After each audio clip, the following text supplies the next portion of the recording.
Congratulations, you have finished your first painting, Marblehead Lighthouse.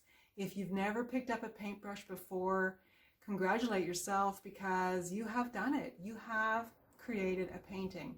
Whether you're happy with your painting or not, it doesn't matter. You've done it. You've gone through the process.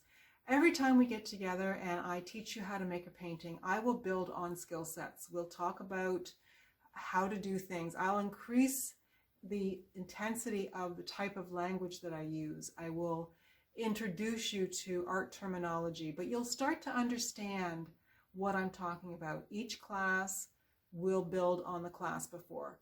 So don't worry if everything you did today isn't to your exact liking. And just know that often when I make a painting, and I've been painting for years, I often don't really care for it when I finished it.